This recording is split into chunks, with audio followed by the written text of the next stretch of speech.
This is Joe Blasco, and I am very, very pleased and happy to be here with Vincent Kehoe. And Vin Kehoe, thanks again for being here. And this is the second show that we're doing together from his beautiful home in Somas, California. And this show is a little different than the first show that we did. The first show was Who Is? That's the first of the series of Who Is shows, and we did, of course, Who Is Vincent Kehoe? And this show is, however, What Is? And this show will be concerning the RCMA makeup line, and we'll be finding out exactly what is RCMA. And we'll be right back right after this word.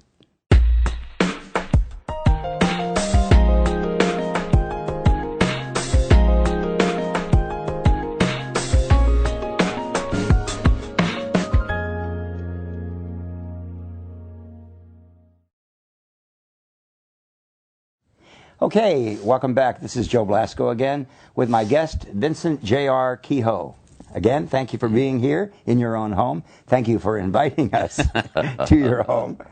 You know, we have a very long and fantastic relationship, only of which about 8 years or so we've known each other personally. Before then, I knew you through your books and learned from your books and your techniques. And from those books, I learned RCMA. RCMA is your own line of products, a line of products that you created. And this show today is to familiarize our audience, the students of makeup and the veteran makeup artists, with exactly what is RCMA. So I'm going to ask you that question. What is RCMA? Well, RCMA started in the 50s when I had just finished doing a show in the South with Giant. And the film Giant. The film Giant. You were working on the film Giant. Yeah. Very good. And I had to make up the double for Elizabeth Taylor. She sat in one chair, and the double sat in the other chair, and I made her up. You were the standby makeup artist for from 798. 798. Right? Yeah. And as it is, so you know, those of you who are not aware of this fact, the two unions, Local 798 is the New York local for the IATSE, the IATSE, the International Alliance of Theatrical Stage Employees, and Motion Picture Operators of the United States and Canada, Local 798 in New York. And then there is also a IATSE union, a local for the makeup artists and hairstylists, Local 706 in Los Angeles, California. When makeup artists from 706 are doing a picture on location in Local 798 jurisdiction, in other words, when they come from the West Coast over into the jurisdiction of 798, which is normally the West Coast, the East Coast, east of the Mississippi, there has to be a cooperation between the two unions. And what is normally done is that the production company is required to hire a makeup artist from Local 798 to be what was known then, I don't know what the term is today, as a standby makeup artist. So you were the standby makeup artist for who? Who was the makeup artist? I refused to stand by in the sense that when I came in, I met the two makeup artists from California, and I said, give me some work to do, and so they asked me to make up a double. And during the progression of this movie, we talked a great deal. Frank Brahota and George Lane, and they were telling me about a group they had just started called the Society of Makeup Artists. SMA. SMA. And about 10% of the union were going to be in it. And they said they would like to have me in it, they would like to have Dick Smith, they would like to have 80 cents in it, and then we should choose the other people because they weren't quite familiar with them. Yeah. And so we did that, and then I decided we should have our own group that meets in New York once a month in New York. And I called it the Research Council of Makeup Artists. Yeah. And that's where the name first came from. When we started in 1960s, early 1960s, to form a group of Bob Kelly and myself. He needed a makeup for his hair goods, and so we formed a group called Kelly Kehoe Incorporated. I see. So he was your partner. Right. And I said, we need to preserve the name, the Research Council of Makeup Artists, so let's have that as a membership corporation. Yes. As well. And when 2 years later, the business wasn't doing very well, we split up, and I bought out their debts and took over the firm. I see. Instead of calling it Kelly Kehoe, I had the name changed back to Research Council of Makeup Artists For the product. for the product, And then you changed it to that's when RCMA. I changed it, and it became Research Council of Makeup Artists, a regular corporation. Right. At the You were way ahead of the time when you did that. You realize that because Well- these days everybody is they're just switching to initials like Kentucky Fried Chicken is KFC. You know what I mean? And so it's interesting that you did that back then, and I think it worked real well for you. I remember as a young student of makeup at the time when I had first bought the original Kelly Kehoe line back in 1962 or 61. Yeah. The name itself conjured up visions of makeup artists sitting at a huge conference table, all discussing, products. That was the premise, and it worked. It worked right. because I thought to myself, well, if these products are being developed by a board of makeup artists who are sitting at a large conference table and they're discussing what's right and what isn't right and why this color should be this way and that way, then that's the line of makeup that I want to use. It worked. Yes, it worked. But the thing is that I don't know that there was any other makeup artist that really knew enough to be able to sit at that table with you. Right. I think you knew more than enough, to be able to pull this all together, as is very clearly demonstrated in the writings of your early books. All right. So the RCMA came into existence after you bought out Kelly, Bob Kelly, who was actually a wig maker in New York, had an exquisite line of fantastic wigs, and was very, very well known as a wig maker. And it was quite a while. It was about 10 to 12 years later that actually Bob Kelly came out with his own line. I recall when I was a makeup artist at ABC that they were experimenting with some of Kelly's products. Yeah. Some of Kelly's products. So the earlier experience, obviously, that he had in working with you gave him the desire to perhaps then eventually come out with his own line. His line is no longer exists. No. And the RCMA line is going on now. How many years would it be since? Well, that's I took it over approximately it's almost 50 years. Isn't it? 1964 or 65. 65. Right, 65, 75, 85, 95. So that's 43 years. 43 years. 43 years of RCMA. Yes.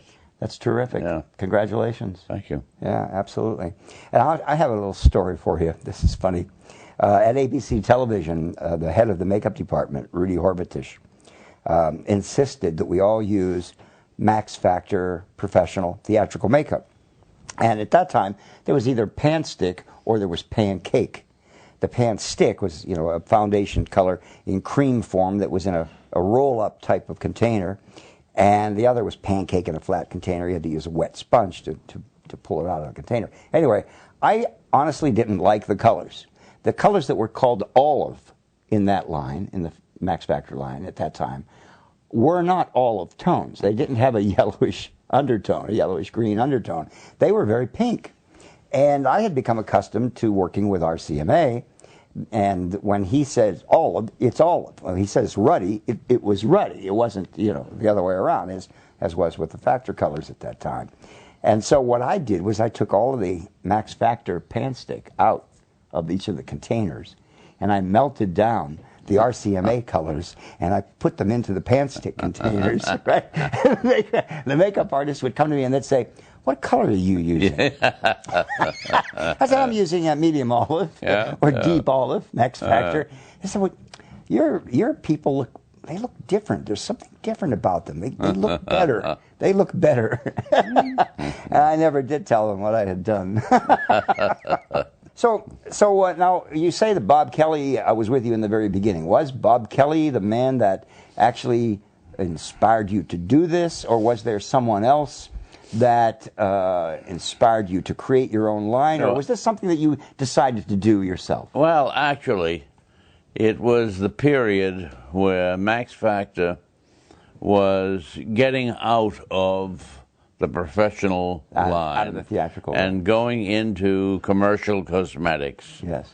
And the big studios were no longer have departments, and they were changing the entire makeup direction of products. But there was something about the products that you didn't like. You wanted to. The line was too expansive. No, it actually we were using when I was working on many of the shows with Dick Smith in NBC in New York. We were using a lot of Max Factor products, but you couldn't use the pan stick on foamed latex or slush latex. It would attack it. And I wanted to have a product that you could use on it. Yes. That wouldn't be this rubber mask grease paint that Factor made, which was like a pancake mixed up with thick castor oil. Right, exactly. And it was very difficult to use, and the colors weren't exactly what I wanted. Right. Let me interrupt you just for a second.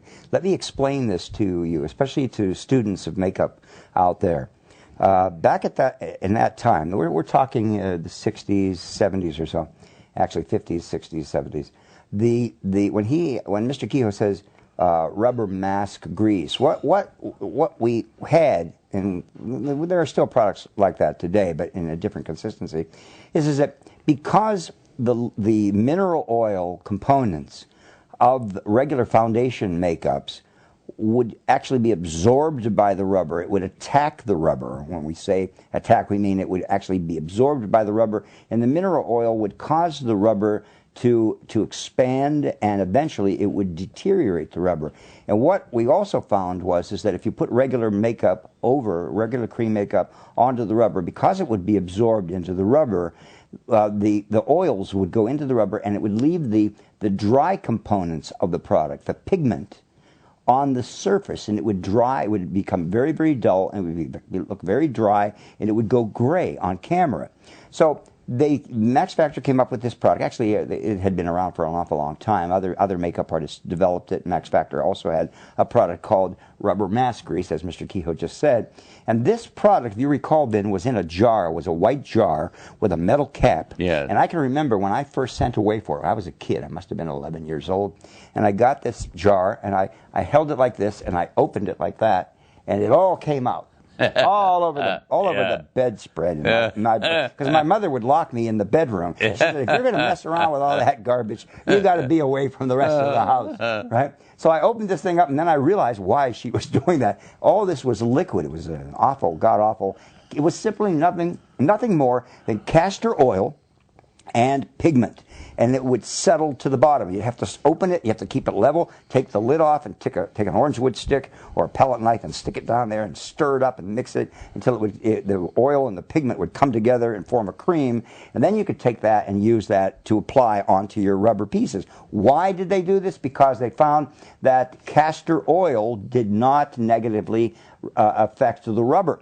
So the foam rubber remained intact, and it would sit on the surface. It wouldn't be absorbed or as much into the rubber. So that was the whole idea. Yes, there. Exactly. So what you did was you eliminated the need for the use of a separate foundation, because what we had was if we used, for instance, say we had a rubber nose, the rest of the face would normally be made up with a pan stick color, say like the 725 series or the 665 series or any of these colors that were used back then, and we'll talk about those on another show. But they would have to make a rubber mask grease with this castor oil and pigment that would match the color of the other foundation. So what you did was you made a foundation that could be used on the skin and on rubber. And on latex. Now tell us how you did that. Well, it was all due to the fact that the foundation oils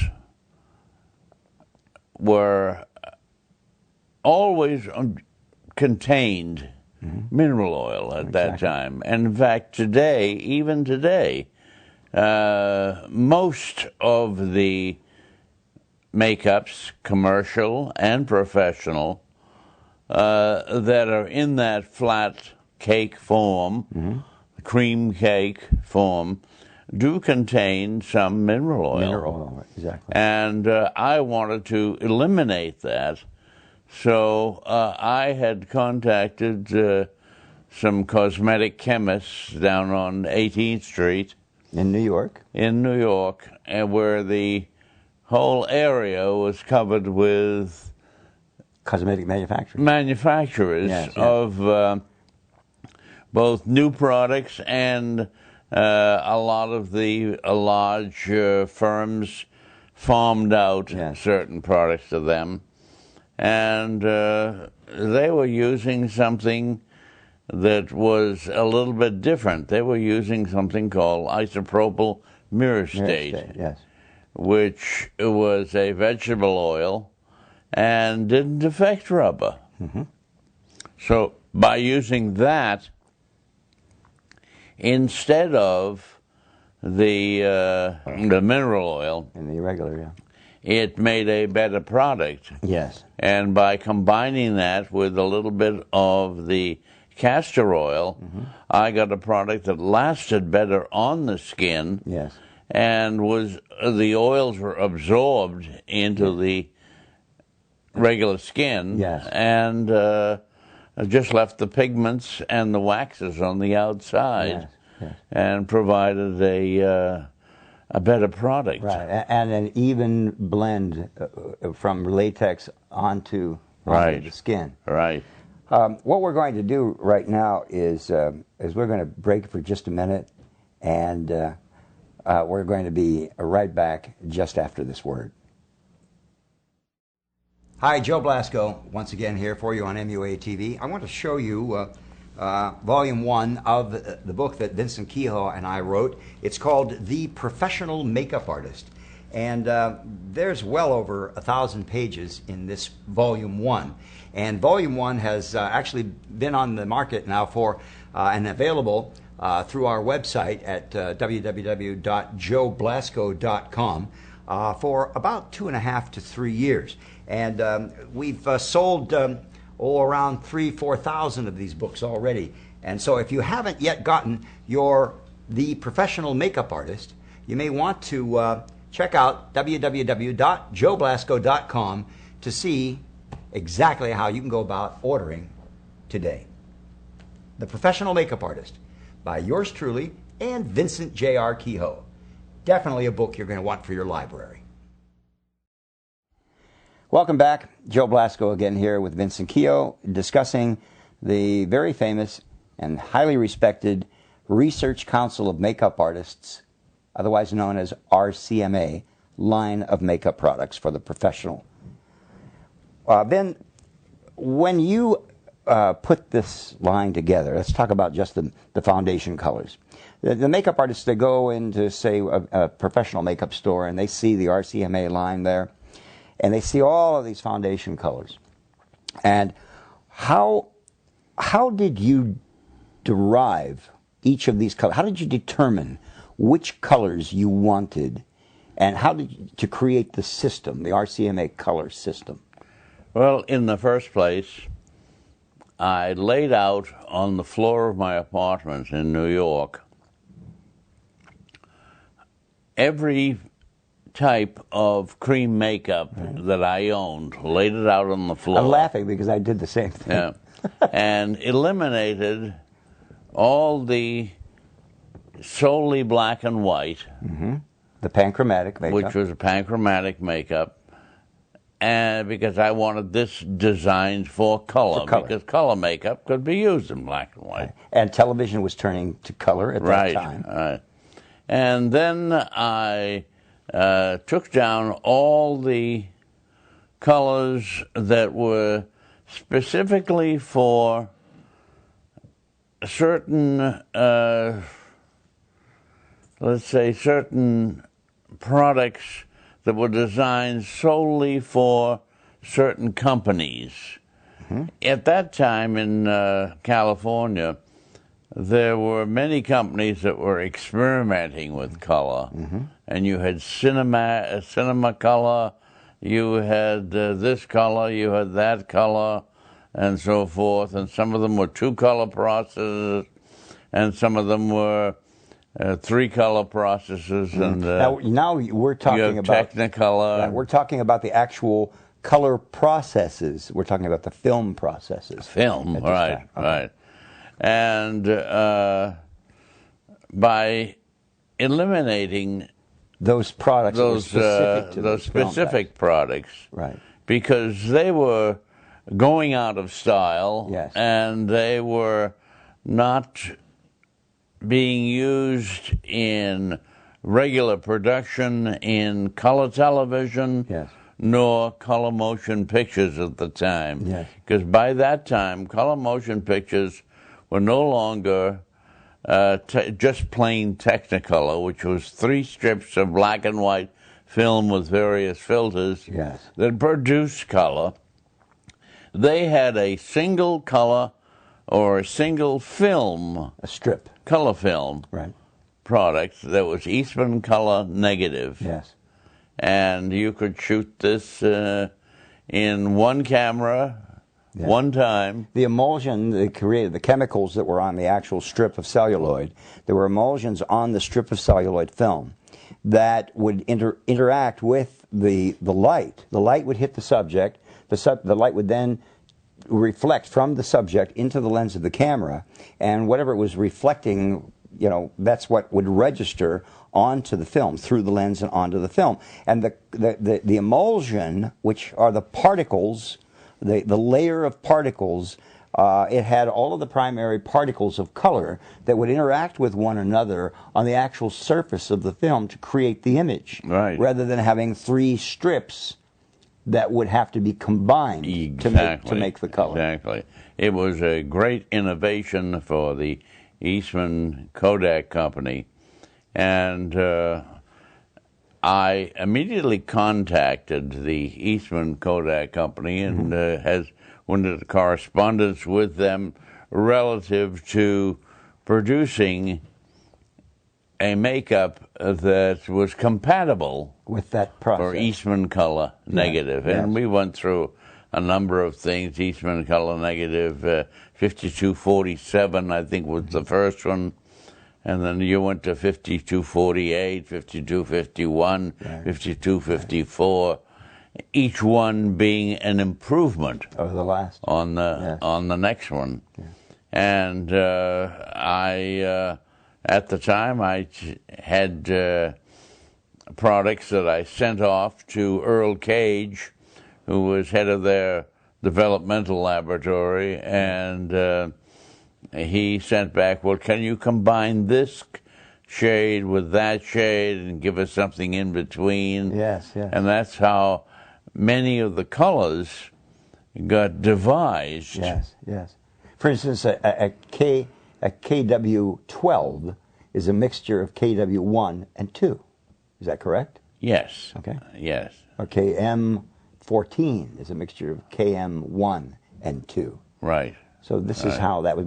But this not only came from the requests that Eastman Kodak made, this came also from makeup artists who were using the product. And from you yourself, as you were using it, you'd say, well, I'm using so much of this color and so much of this color. I'm going to combine them, and I take number 1 and number 2. I'm going to do that in the lab, and I'm going to make a number 12. Exactly. You see? Right. And that was very unique, and I found that very impressive and easy to understand, and easy to work with. And you student makeup artists out there, when you're working with RCMA, keep that in mind, that it's really very, very simple, and it's a very unique color system, where if it's a number 14, it's a mixture of 1 and 4. If it's a 28, it's a mixture of 2 and 8.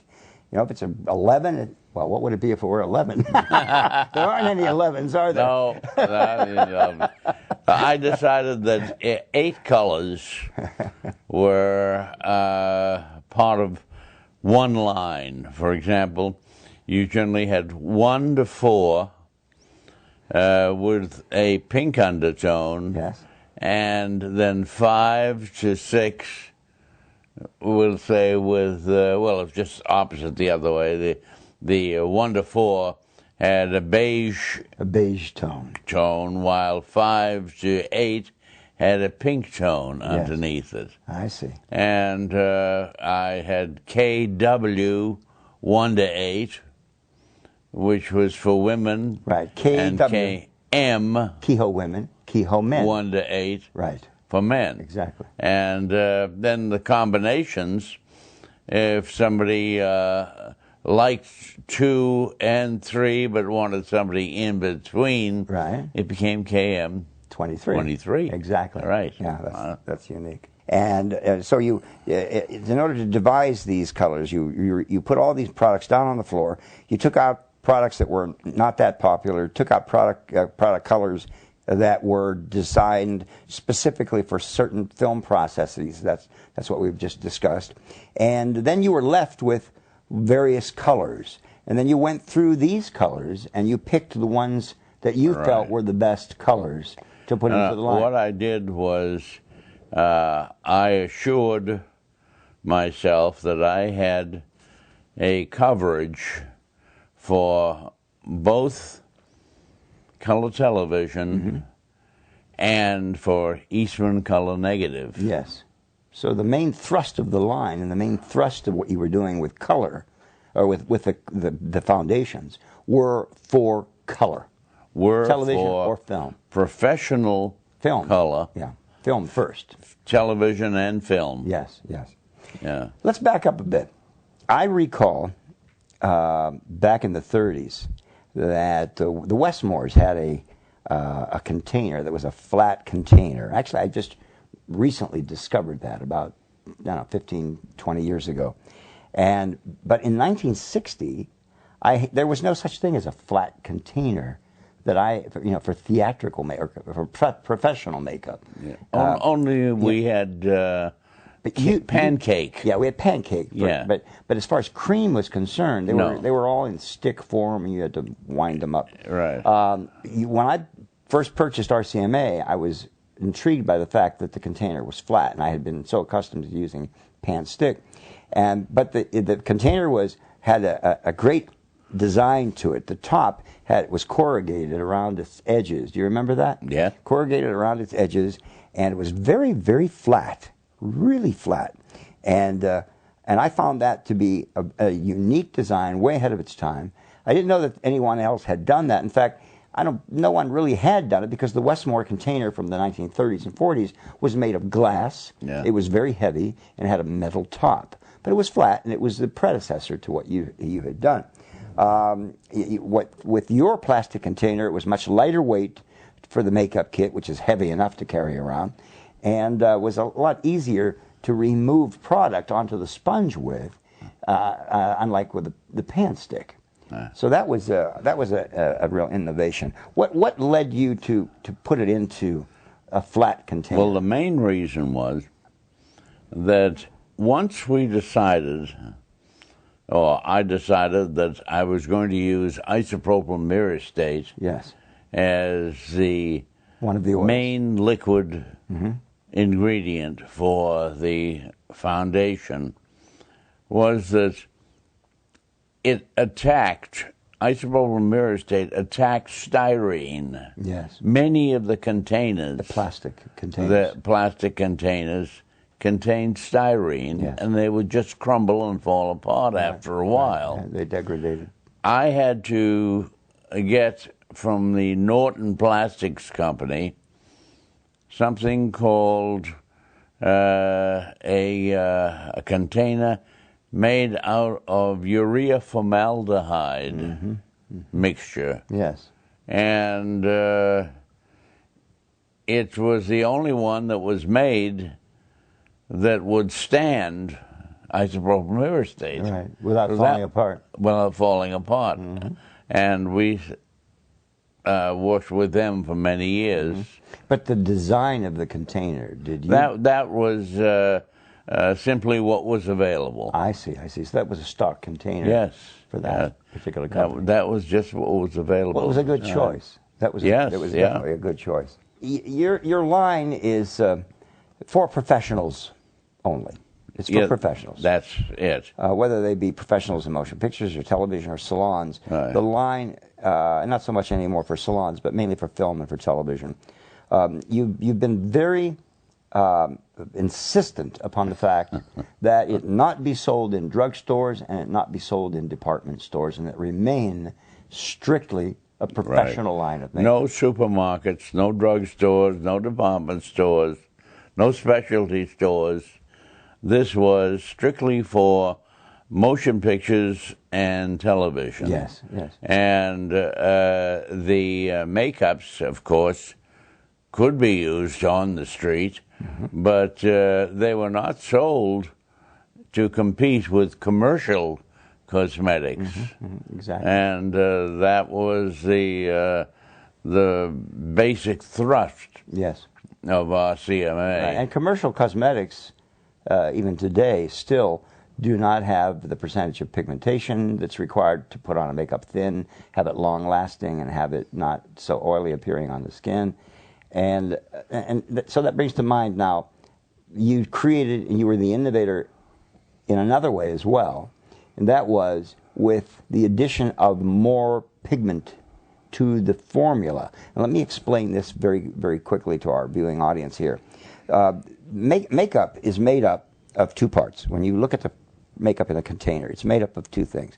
There is the pigment, which is the color, made up of a material called iron oxides normally, and titanium dioxide, which is a white pigment. These are colored pigments and white pigment.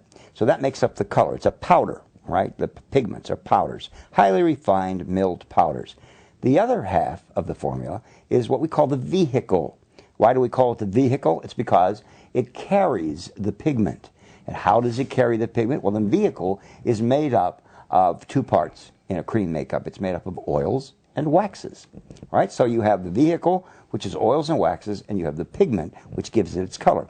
And in the past, most makeup companies would only have, about maybe 8 to 10% pigment in their product.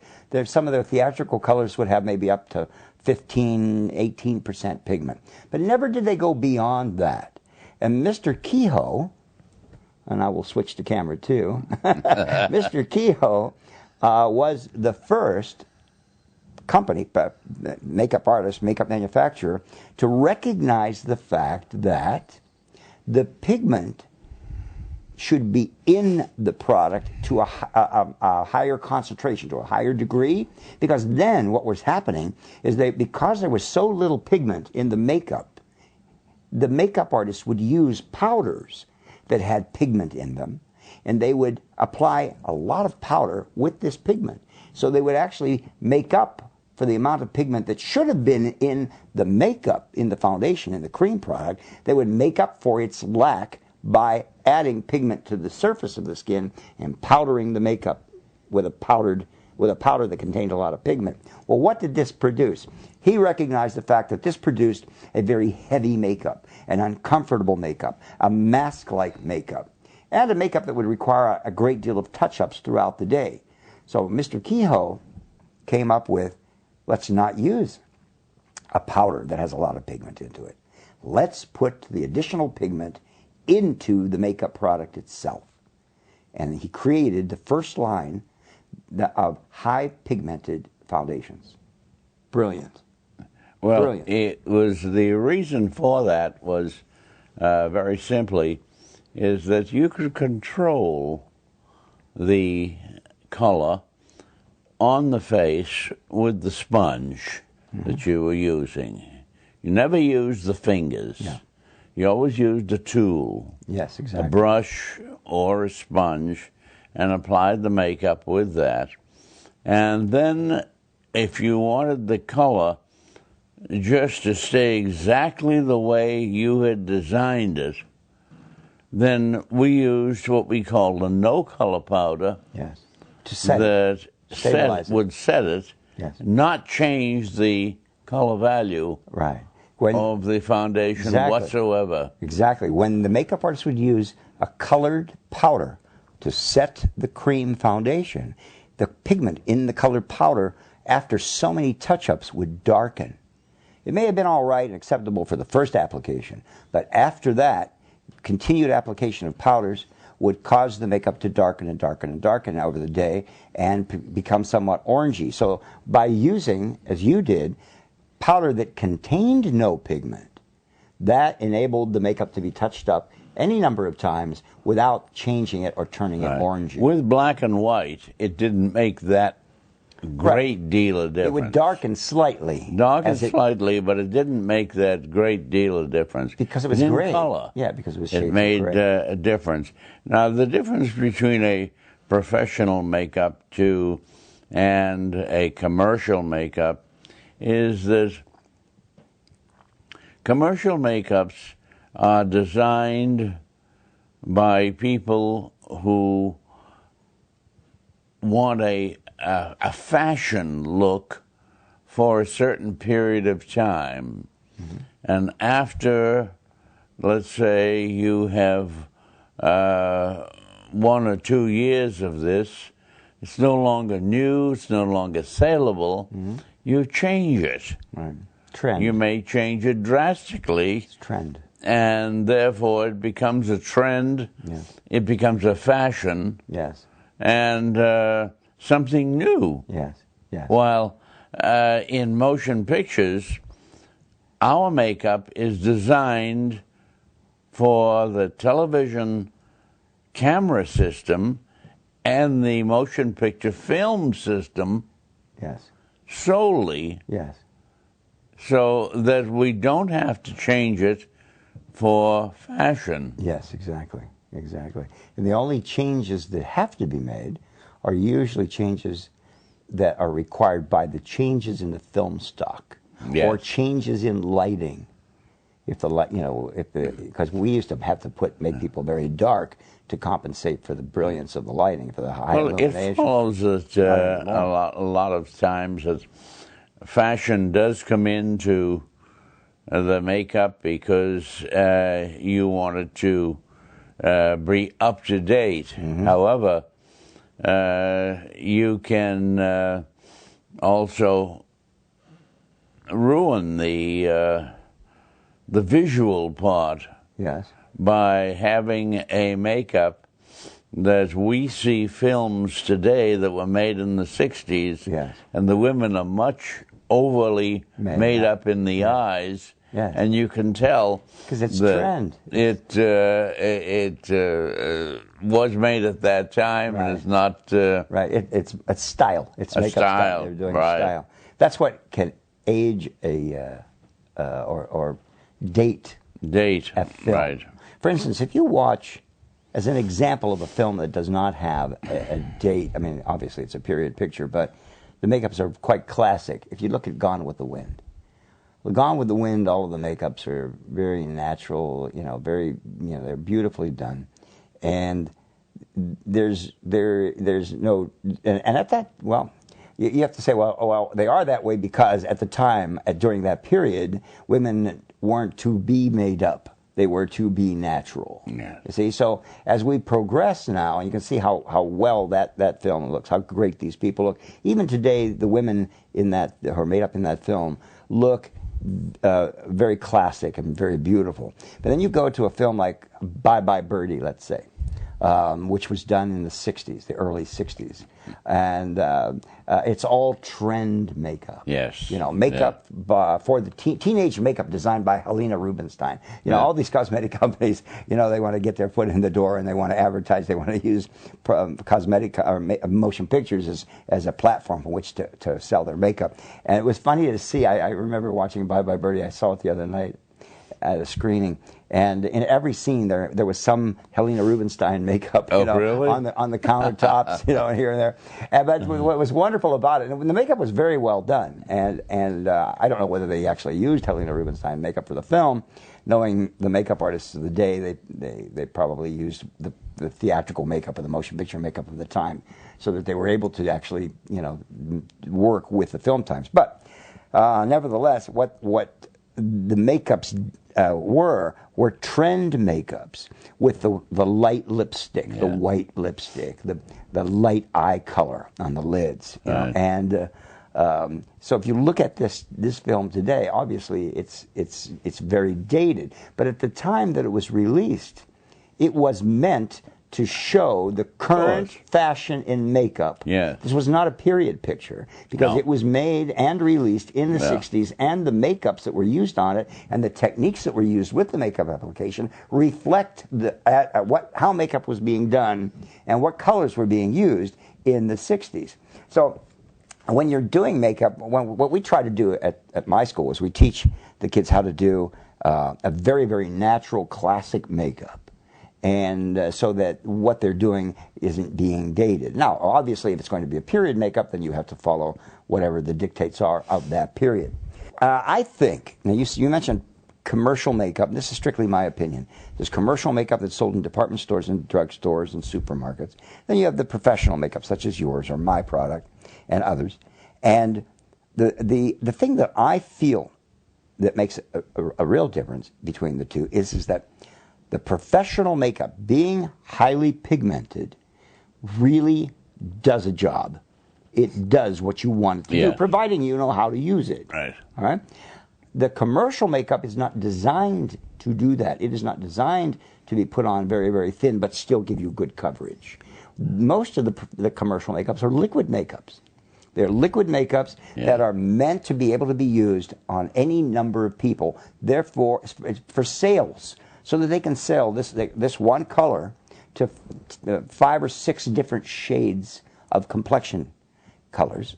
They're not suitable. It's not suitable for use in motion And they dip picture. their fingers in it. Exactly. Apply it with the fingers. And the fingers are a very, very poor applicator for makeup because what? Think about it. The fingers do not absorb the excess makeup. A sponge will absorb the excess makeup. A sponge will also, over the fingers, will apply the makeup more evenly over a wider surface area, and the fingers will not.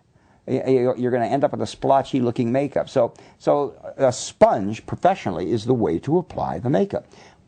Are you able, with RCMA products, to use the sponge wet or only dry? Always dry. Always dry. Always dry, because you have the wetness of the foundation itself. Yes, the oils. In the oils. In the vehicle, yes. Which is properly balanced. Yes. And You can apply it very, very thinly, or you can apply it very heavily.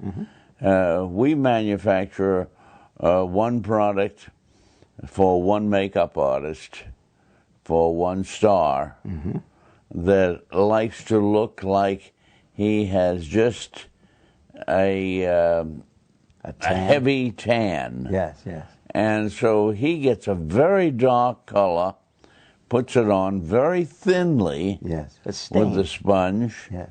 It sort of stains the skin, doesn't powder it, Yes. so it looks very natural on him. Yes, yes. Very good.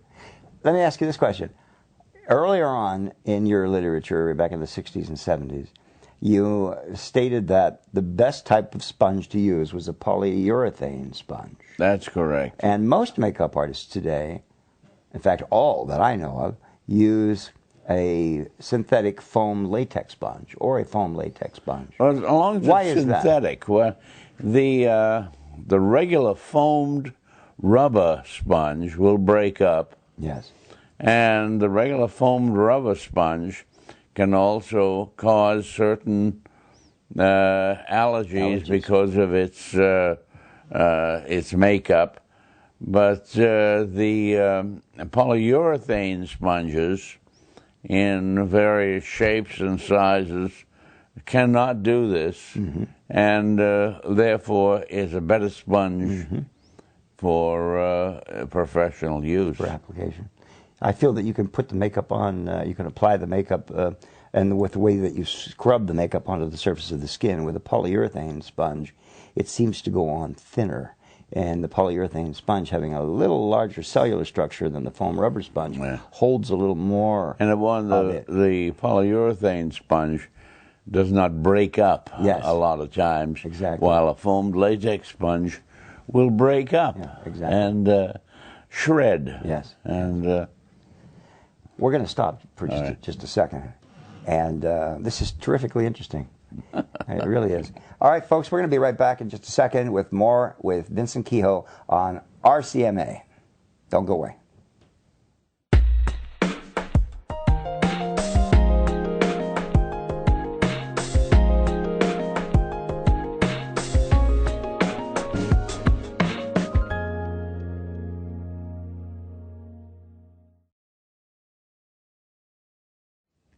Welcome back. This is Joe Blasco again with Vincent J.R. Kehoe. We are discussing his fantastic RCMA, Research Council of Makeup Artists, product. We are talking about a lot of things here, and one of the things that I feel is very important is percentage of pigment. We're talking about that. Pigments. Explain to our younger viewers, the new student makeup artists and the makeup artists that are in the field who've never worked with RCMA or with my products, and both of our products are highly pigmented products. So you were the forerunner, and I followed in your footsteps. And what I would like you to do, as I do in my classes at school, I teach what percentage of pigment means. Well, percentage of pigments, the regular commercial makeups normally contain, with titanium dioxide as the white, plus the iron oxides, which give it the color, anywhere from 14 to 35% pigmentation for some of the lighter shades. And they don't give you sufficient coverage for motion pictures and television. You'd have to put on a heavier coat instead of a thinner coat. And we want a thinner coat so it looks like a skin color rather than a coat of makeup. Exactly. So the pigmentation is increased a great deal in professional makeups, so that we use as a basis 50% pigmentation to your product. this allows you, when you're applying it with a sponge, to give a color to the skin, a tonal value to the skin, without a heavy coating to the skin. And then being powdered with a no-color powder, which has absolutely no color value to it. It simply dulls the halation or shine that you might find from the waxes and oils in the foundation. Exactly. So what you're saying here is that if we were to consider the product that's in the container, if you were to take that as you're making the product, you start off with, let's say it's 50% pigmentation. This means that, being that the makeup is made up of two parts, the pigment, which gives its color, and the vehicle, which is the waxes and oils, that means that it's 50% vehicle and 50% pigment. So you're right down the line. And this is what I found that was really curious to me, is that I had been working with RCMA since 1962 or 63. And when I came to Hollywood, I found that the makeup artists were increasing the pigmentation on the skin by applying a pan stick makeup, powdering it, and then taking a pancake makeup and going over it, and then blotting it and applying a pigmented powder over that. Now, what that did was, yes, it did increase the pigment, but it also created a very, very heavy makeup. Yeah. So, that's fine for black and white. Well, anything's fine for black and white. When you get to color, it's overly done. Absolutely, yeah.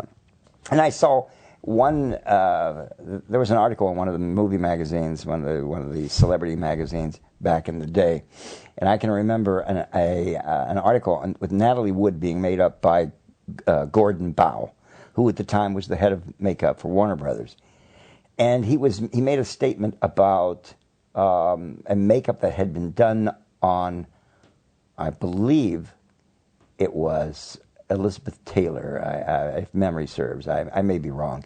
But the statement that he made was one wherein he said the makeup was very heavy, however, it was acceptable because it was continuous and there were no breaks in it.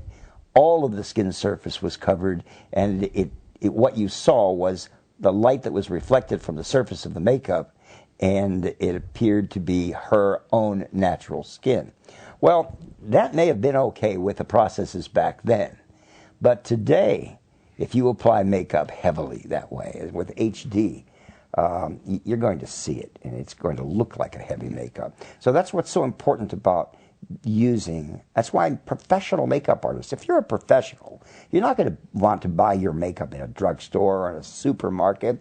You've got to stick with professional makeup that's designed for use for motion pictures and television, so you can put it on very, very thin and still get great coverage. Let's talk about a few other odds and ends here, but I'm afraid that what's happening here is that I had 40 questions prepared. I had 40 questions prepared for this, and I'm only down to like number 7. So what we're going to do is we're going to break this up into 2 shows, all right? So we're going to have a What is RCMA show number 2, and we're going to break right now, all right? We're going to sign off, actually, and then we'll see you again next week on another show, which will be What is RCMA Phase 2, all right? Thank you, Joe. Stage 2. Vin, hey, thank you so much. You're quite welcome. I really, really appreciate this. It's fantastic. The information is out of this world, and I'm sure that our viewers are learning a great deal about not only RCMA products, but about professional products in general. So this is Joe Blasco signing off once again here at the beautiful home of Vincent J.R. Kehoe in Somas, California. And I'm wishing you a great day. You be back with us next week where we'll do Phase 2 of What is RCMA. Bye-bye now.